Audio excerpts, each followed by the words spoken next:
तो फिल्म शुरू होती है और हमें साल 1995 दिखाया जाता है। यहाँ हम 4 दोस्तों को देखते हैं जो पहाड़ों पर हाइकिंग करने आए थे। इनमें एक का नाम पॉल होता है। ये जगह काफी पुरानी थी। इन्हें कुछ कबीले के लोग और उनके मंदिर भी देखते हैं, जो चीजें इन्हें काफी पसंद आई। ये जब एक पहाड़ की चोटी पर गई तो यहाँ पॉल को अजीब सी आवाज सुनाई देती है, जो और किसी को सुनाई नहीं दे रही थी। वो आवाज का पीछा करते हुए आगे बढ़ा, पर तभी वहाँ बने काफी बड़े गड्ढे में वो गिर जाता है। उसके दोस्त भी फौरन गड्ढे के पास आ गए। पॉल का एक दोस्त रस्सी के सहारे नीचे गड्ढे में जाता है और वो देखता है कि ये एक केव यानी कि गार है। वो देखता है कि पॉल वहाँ पर गुमसुम बैठा कहीं खोया हुआ था और मंत्र पढ़ रहा होता है। वो अपने सामने बने एक स्केलेटन ढांचे को देख रहा था, जिसका साइज आम स्केलेटन्स की निस्बत काफी बड़ा था। उस बड़े स्केलेटन के चारों तरफ और भी कई सारे छोटे स्केलेटन्स थे, जिनका साइज आम लोगों जैसा था और वो सब उस बड़े वाले के सामने झुके हुए थे। पर ये देखकर पॉल के दोस्त को कुछ समझ नहीं आती, इसलिए वो उसके पास गया। पॉल बिना हिले जुले उसे कहता है कि दूर रहना मुझसे,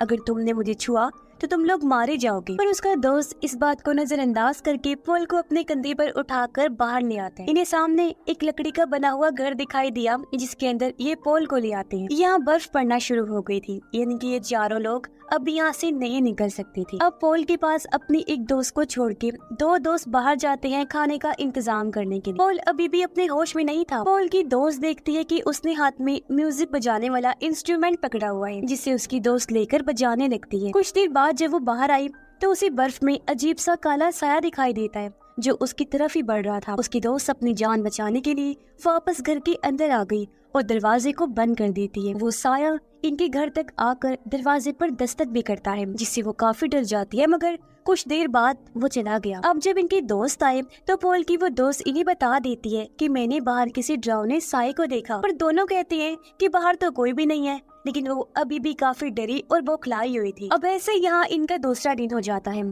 रात होने पर सब सो जाते हैं, लेकिन आधी रात को पॉल उठकर अपने उसी दोस्त के कान में कुछ कहता है जो उसके साथ रुकी थी। अब जैसे ही सुबह हुई ये लोग देखते हैं कि पॉल घर पर नहीं है। कोई भी नहीं जानता था कि वो कहाँ गया, पर जब इन्होंने बाहर की तरफ देखा तो पॉल के पैरों के निशान बने हुए थे। इसलिए ये लोग निशानों का पीछा करते हुए पॉल तक पहुँच जाते हैं, जो चट्टान के किनारे पर बैठा हुआ था। उसके हाथ में वही म्यूजिकल इंस्ट्रूमेंट था जिसे वो बजा रहा होता है। पॉल का दोस्त उस पर गुस्सा करने लगता है कि तुम क्यों हमें बिना बताए आ गई, जानते हो हम तुम्हारे लिए कितना परेशान हो गए थे। लेकिन पॉल कोई जवाब नहीं देता, बल्कि मंत्र पढ़ने लगता है। अब ऐसा होते ही उसकी वही दोस्त जिसके कानों में उसने कुछ कहा था, वो अपना कंट्रोल खो देती है। वो अपने दोनों दोस्तों पर हमला करके उन्हें मार देती है। वो फिर पॉल को गौर से देखने लगी। पॉल भी उसी की तरफ देख रहा था, जिसके बाद उसकी वो दोस्त अपनी भी जान ले लेती है। ऐसा लग रहा था जैसे इन तीनों को पॉल ने ही मारा हो अपने कंट्रोल में करके। इसके बाद कहानी 23 साल आगे बढ़ती है और हम 2018 में आ जाते हैं। यहाँ हम जेम्स नाम के एक आदमी को देखते हैं,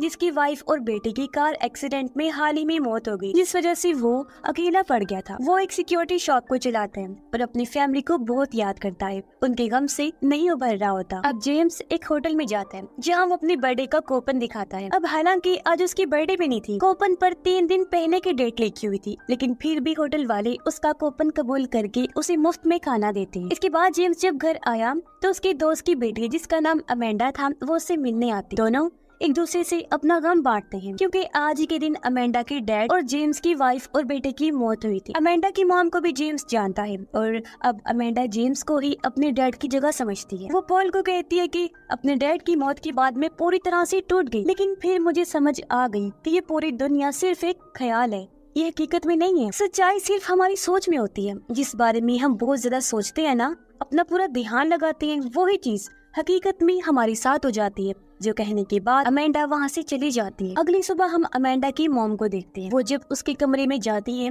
तो अमेंडा वहाँ नहीं होती। मॉम उसे बाथरूम में चेक करने जाती है, जहाँ भी अमेंडा तो नहीं होती, लेकिन शीशे पर एक मैसेज लिखा होता है, the empty man made me do it, यानी एम्प्टी मैन ने मुझसे ये करवाया है।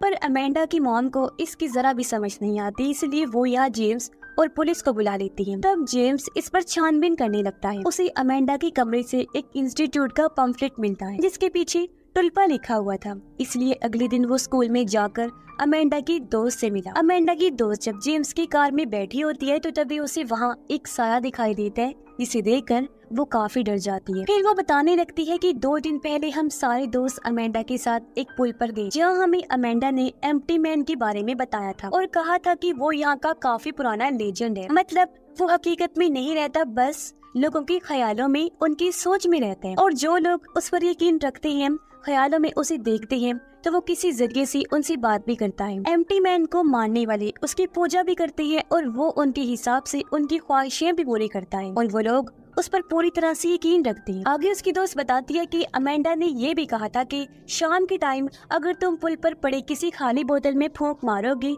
फिर एम्प्टी मैन के बारे में सोचोगी, तो वो फिर तुम्हारी जिंदगी में शामिल हो जाएगा। पहले दिन सिर्फ तुम्हें उसकी आवाज सुनाई देगी, दूसरे दिन तुम्हें वो दिखाई देगा और तीसरे दिन वो तुम्हें खुद ही ढूंढ लेगा। अब अमेंडा के कहने पर हमने बोतल में फूंक मारने के साथ साथ एम्प्टी मैन के बारे में सोचा भी था, जिसके बाद हमें अजीब सी आवाज सुनाई दी थी। और फिर उसे अगले दिन मैंने अमेंडा को एक दोस्त के कान में कुछ कहते हुए देखा था। अब अमेंडा की दोस्त अपने बाकी सभी दोस्तों के एड्रेस जेम्स को देकर यहाँ से चली जाती है। जेम्स उन सभी दोस्तों के घर जाता है पर उसे कोई भी नहीं मिलता, पर एक दोस्त के घर उसे इंस्टीट्यूट का पम्फलेट मिल जाता है जो उसे अमेंडा के घर भी मिला था। जिसके बाद जेम्स उसी पुल पर जाता है जहाँ उन सभी दोस्तों ने बोतल में फूंक मारकर एम्प्टी मैन के बारे में सोचा था। जेम्स को भी यहाँ एक खाली बोतल मिलती है जिसके अंदर वो भी फूंक मारकर एम्प्टी मैन के बारे में सोचता है, पर जब वो जाने लगा तो उसे पुल के नीचे से आवाजें आने लगती हैं। इसलिए वो एक होल के जरिए पुल के नीचे जाता है और देखता है कि वहाँ अमेंडा की सभी दोस्तों की लाशें लटकी हुई हैं, यानी जिन्होंने भी अमेंडा के कहने पर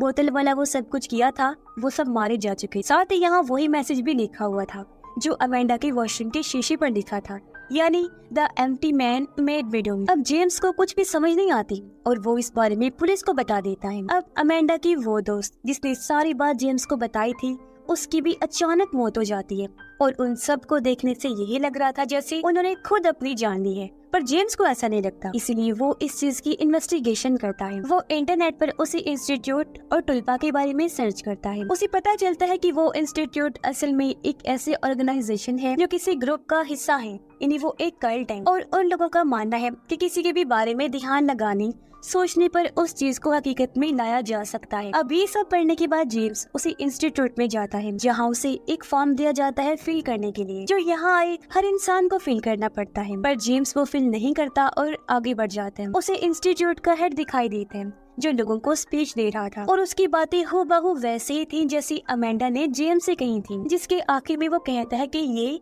एम्प्टी मैन का मैसेज है, यानी कि वो भी एम्प्टी मैन का ही मानने वाला था। स्पीच खत्म होने के बाद जेम्स हेड से मिला और उससे एम्प्टी मैन के बारे में पूछता है। हेड बताता है कि वो एक तरह की पावर है, ताकत है, और एम्प्टी मैन अपने मानने वालों की ख्वाहिशें तब तक पूरी करते रहता है जब तक वो उस पर पूरी तरह से यकीन रखते हो। अब जेम्स इन बातों पर ध्यान ना देकर अमेंडा को ढूंढने पर तवज्जो देता है क्योंकि उसका अभी तक कुछ भी पता नहीं चला था। वो एक लड़की से अमेंडा के बारे में पूछता है लेकिन वो भी कोई जानकारी नहीं दे पाता उसके बारे में। जिसके बाद जेम्स इस पूरी जगह पर उसे ढूंढने लगा। उसे एक जगह पर कुछ लोग बैठे हुए नजर आए जो एक काले कागज की तरफ बड़े गौर से देख रहे थे, साथ साथ वो रिकॉर्डिंग्स भी सुन रहे थे, पर जेम्स को कुछ समझ नहीं आती कि ये सब कर क्या रहे हैं। वो फिर एक ऐसे कमरे में गया जहाँ बहुत सारे लोग कुर्सियों पर बैठे हुए थे और वो एम्प्टी मैन को बुला रहे होते हैं, लेकिन इस जगह से जेम्स को बाहर निकाल दिया जाता है। अब यहाँ जेम्स को वही लड़का मिला जिससे कुछ देर पहले उसने अमेंडा के बारे में पूछा था। तो अब वो बताता है कि अमेंडा को ट्रेनिंग के लिए एक दूसरे कैंपस में भेज दिया गया है जो जंगल में है, और अगर तुम उसे ढूंढना चाहते हो तो वहाँ चले जाओ, और वैसे तुम इन सब लोगों से दूर रहो तो अच्छा है क्योंकि ये सारे बहुत खतरनाक लोग हैं।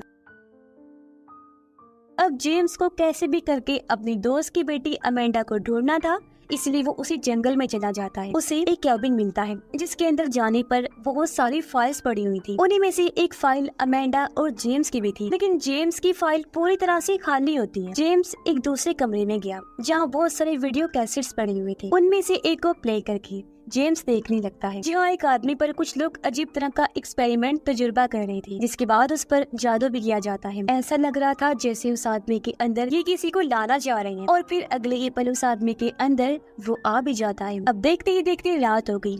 जेम्स को बाहर से आवाजें आने लगती है। वो जब चेक करने गया तो बहुत सारे लोग आग के चारों तरफ मंत्र पढ़ते हुए घूम रहे थे। जेम्स उन्हें गौर से देख रहा था और अब आग अचानक से आसमान की तरफ जाने लगती है, जो देख पूरी तरह जेम्स घबरा जाते हैं। पर वो सारे लोग जेम्स को देख चुके थे। उसे मारने के लिए वो जेम्स की तरफ बढ़ने लगते हैं, पर वो अपनी जान बचाने के लिए गाड़ी लेकर यहाँ से भाग निकलता है। वो सीधा पुलिस स्टेशन आया और उस ऑर्गेनाइजेशन के बारे में पुलिस को बता देता है, पर कोई भी उसकी बात पे यकीन नहीं करता। इसलिए अब वो अमेंडा की मॉम के पास आता है। उन्हें बताता है कि अमेंडा एक ऐसे कल्ट का ग्रुप का हिस्सा है जो एम्प्टी मैन पर यकीन रखते हैं और उसकी पूजा करते हैं। तभी जेम्स के पास कॉल आती है और कोई उसके कानों में सीटी बजाता है। फोन रखने के बाद जेम्स अमेंडा की मॉम को बताता है कि कल्ट के लोग बहुत खतरनाक हैं, वो एम्प्टी मैन के लिए कुछ भी कर सकते हैं और उन्होंने ही उन सभी बच्चों को मारा है। तुम्हारी भी जान को खतरा है, इसलिए मैं तुम्हें किसी सेफ जगह पर ले जाना चाहता हूँ। इतना कहकर जेम्स उसे अपने साथ ले गया। असल में ये दोनों एक दूसरे से प्यार करते थे, पर कभी बता नहीं पाई। जेम्स उसे एक होटल में छोड़कर कहता है कि तुम यहीं रहो, यहाँ तुम बिल्कुल महफूज रह सकती हो। अब रात को जेम्स जब सो रहा था तो डर की वजह से उसकी आँख खुल गई। वो देखता है कि एक साया मेरी तरफ आ रहा है। जेम्स उसे मारने की कोशिश करता है, पर साया वहाँ से गायब हो चुका था। अगले दिन जेम्स फिर इंस्टीट्यूट के बाहर पहुँचता है। उसने देखा कि वो लड़का जिसने उसे अमेंडा के बारे में बताया था, वो कुछ लोगों के साथ कहीं पर जा रहा है। जेम्स उनका पीछा करता है। वो लोग एक हॉस्पिटल में आते हैं, तब उनके पीछे जेम्स भी अंदर चला जाता है। वो देखता है कि वो सारे लोग एक आदमी के सामने झुक गए हैं, जो बेड पर पड़ा है और पिछले कई सालों से कोमा में है। जेम्स को कुछ समझ नहीं आती, इसलिए जब वही लड़का बाहर निकलता है तो जेम्स उसे पकड़ लेता है। वो उसे बुरी तरह पीट कर पूछता है कि तुमने मुझे जंगल में क्यों भेजा था। तब वो लड़का बताता है कि मुझे मेरे ग्रुप वालों ने ऐसा करने को कहा था कि तुम उस जंगल में जाओ। जेम्स बेड पर पड़े उस आदमी के बारे में पूछता है। तब वो लड़का बताता है कि एम्प्टी मैन उस आदमी के जरिए हमसे बात करता है, पर जेम्स को कुछ समझ नहीं आती, इसलिए वो अगले दिन दोबारा इंस्टीट्यूट आया। वो अब उस जगह पर जाता है जहाँ सारी फाइल्स रखी हुई थी। उसे वहाँ 14 नंबर की फाइल मिलती है जो सबसे अलग पड़ी थी। और अब जैसे जेम्स इस फाइल को खोलता है तो वो पूरी तरह से हैरान रह जाता है, क्योंकि ये और किसी की नहीं बल्कि जेम्स की ही फाइल थी, जिसमें उसकी फैमिली के बारे में सारी जानकारी थी और उसका वही बर्थडे वाला कूपन भी था जो 3 दिन पहले उसने इस्तेमाल किया था फ्री का खाना खाने के लिए। जेम्स की तस्वीर में थी, जो देखकर वो पूरी तरह से हैरान रह गया, लेकिन ये सब उसकी समझ से बाहर था, इसलिए वो दोबारा उसी हॉस्पिटल में आता है। वो उस कोमा वाले आदमी को गौर से देखता है, फिर रिसेप्शन पर जाकर लेडी से पूछता है कि वो आदमी कौन है। वो औरत कहती है कि मुझे नहीं पता वो कौन है, वो पिछले 23 सालों से कोमा में पड़ा है। और अब जब जेम्स उस आदमी के कमरे में जाता है तो वो देखता है कि अब यहाँ पर अमेंडा भी है, जो उस आदमी की देखभाल कर रही थी। जेम्स उससे पूछता है ये आदमी कौन है। अमेंडा बताती है कि एम्प्टी मैन अपने लिए 500 सालों में एक ऐसे इंसान को चुनता है जिसके जरिए एम्प्टी मैन हमसे बात करे, और पिछले 23 साल से इसके जरिए ही एम्प्टी मैन हमसे बात कर रहे हैं, क्योंकि ये भी उसका चुनाव है। इस आदमी को 23 साल पहले एम्प्टी मैन ने पोजेस्ट करके अपने कंट्रोल में किया था, और बस तब से यही हमारी एम्प्टी मैन के साथ कम्युनिकेशन का जरिया है। जेम्स अब अमेंडा की मॉम को कॉल करता है, पर हैरत वो उसे पहचानने से इनकार कर देती है। अब हमें पता चलता है कि ये कोमा वाला आदमी दरअसल और कोई नहीं बल्कि पॉल है, जिसे हमने मूवी की शुरुआत में देखा था, जो अपने 3 दोस्तों के साथ हाइकिंग पर आया था। आगे अमेंडा जेम्स को बताती है कि अब इसका जिस्म पूरी तरह से कमजोर हो चुका है, इसलिए अब हमें एम्प्टी मैन के लिए नए जिस्म की जरूरत है, यानी एक नए होस्ट की, जिसके अंदर वो रहकर अपने चाहने वालों से बात करे, उनकी ख्वाहिशें पूरी करे, जिसकी हम पूजा करें। और हाँ, उसके नए जिस्म के लिए जेम्स हमने तुम्हें चुना है। तुम्हारे दिमाग में जो तुम्हारी यादें हैं, जो तुम सोचते हो, वो हकीकत में नहीं है, बल्कि पूरी तरह से मन घड़त है, क्योंकि उन यादों को खुद हमने तुम्हारे लिए बनाया है। असली जिंदगी में तुम्हारे साथ कभी भी कुछ ऐसा नहीं हुआ, क्योंकि तुम्हारी ये जिंदगी भी तो हमने ही बनाई। यूँ कह लो कि तुम्हारे जेम्स कैरेक्टर को पूरी तरह से हमने बनाया है एम्प्टी मैन के लिए। इसीलिए तो मेरी मॉम ने तुम्हें नहीं पहचाना,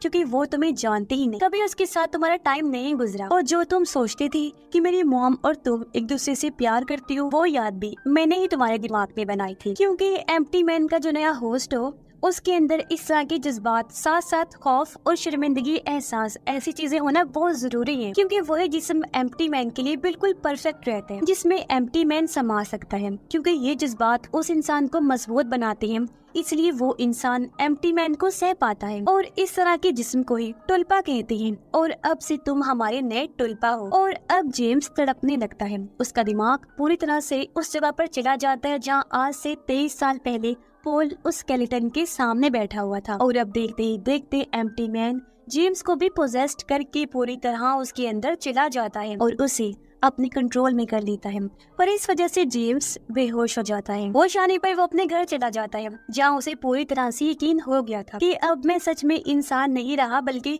एक टुलपा बन गया हूँ, यानी एम्प्टी मैन का होस्ट। और मेरा जो नया जिस्म है टुलपा वाला, वो 3 दिन पहले पैदा हुआ है, क्योंकि मैं खुद और मेरी यादें उस कल्ट की तरफ से बनाई गई हैं, जो सब ख्याली था। मेरे जहन में उन्होंने ख्याल इसलिए डाले ताकि मेरी बॉडी एम्प्टी मैन के काबिल बने, और जब पूरी तरह से मैं ऐसा बन गया यानी कि टुलपा, तो एम्प्टी मैन आखिर मेरे अंदर समा ही गया। यानी कि अब उस कल्ट का एम्प्टी मैन के साथ कम्युनिकेशन का जरिया जेम्स था। और अब जेम्स उस जगह पर जाता है जहाँ पॉल का जिस्म कोमा की हालत में पड़ा था। जेम्स उसे शूट करके खत्म कर देता है, और ऐसा होते ही हॉस्पिटल के सभी लोग जेम्स के आगे झुक जाते हैं। यानी कि अब वो कल जेम्स के जरिए एम्प्टी मैन की पूजा करेगा, और एम्प्टी मैन हर उस इंसान को मार देगा जो एम्प्टी मैन को सोचते तो थे पर उस पर यकीन नहीं करती थी, उससे डरती थी। जो लोगों को मारने का काम एम्प्टी मैन तब से करता आ रहा था। अब जेम्स का कैरेक्टर कुछ यूँ बना कि एम्प्टी मैन के मारने वालों ने जेम्स के कैरेक्टर को अपने दिमाग में पहले सोचा, फिर ध्यान लगाकर उसे दुनिया में लाए, फिर उसके अंदर यादें डाली ताकि वो एम्प्टी मैन के लिए परफेक्ट बन सके। अब जब जेम्स की बॉडी कमजोर होगी